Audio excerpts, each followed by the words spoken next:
का शत्रु बना दिया क्योंकि वो गौवंश से सिर्फ सत्ता हासिल करना चाहते हैं, किसान को उसकी ही अपने घर में बेघर करना चाहते हैं, उसकी समस्याओं को सुलझाने की बजाय और ज़्यादा उलझाना चाहते हैं। मैंने देखा कि गौवंश रोड पर कट कट के मर रहा है, और ये जो बैल जिससे हमारी खेती होती थी, अगर मोदी जी वही भारत लाना चाहते हैं जो विश्व गुरु था, तो मोदी जी को इस नीति पर काम करना चाहिए था कि हमारे देश में जो स्वदेशियत है, हमारे देश की जो मूल अवधारणा है, उसको हम नजरअंदाज ना करें। ये डिजिटल इंडिया के सपने, भाई भारत उसकी अपनी आधार स्थिति है, वो अमेरिका नहीं बन सकता।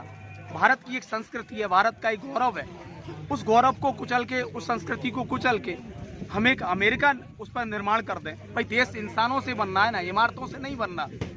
आज अमेरिका से लेके जितने भी दुनिया के कामयाबी देश हैं, वो हमारे देश में ज्ञान के लिए आते हैं, रचनात्मक कार्यों की स्थिति के लिए आते हैं कि इस देश ने बड़ा कुछ दिया है दुनिया को।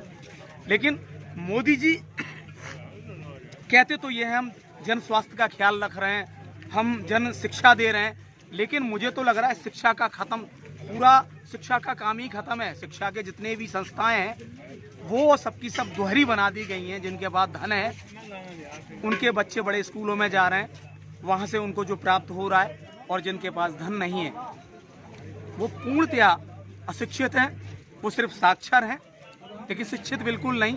स्वास्थ्य की कंडीशन ये है कि जहाँ 50,000 आदमियों के लिए एक डॉक्टर की तैनाती है, और वो भी डॉक्टर कभी नहीं आते, कभी कभार आ जाएं तो बड़ा मेहरबानी दिखाते हैं कि हम आज आ गए। तो जब किसान आंदोलन सरकार की स्वास्थ्य और शिक्षा की स्थितियां ये हैं तो वहाँ किसी को कुछ नहीं मिल रहा। सरकार को काम तो महंगाई, भ्रष्टाचार, सामाजिक न्याय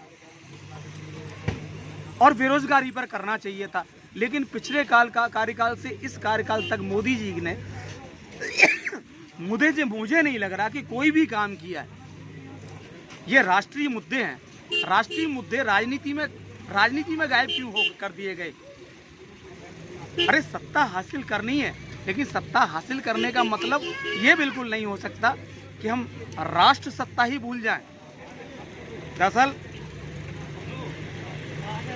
मैं एक निवेदन करूंगा कि अब वो समय आ गया है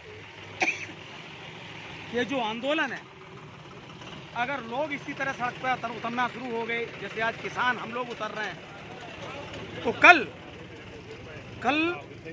इनको संभलना बहुत मुश्किल हो जाएगा।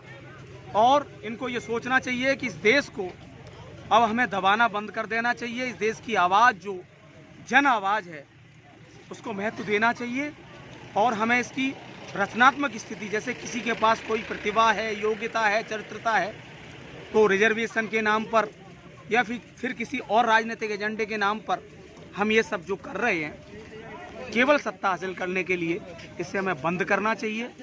हमें एक राष्ट्र और एक नीति के साथ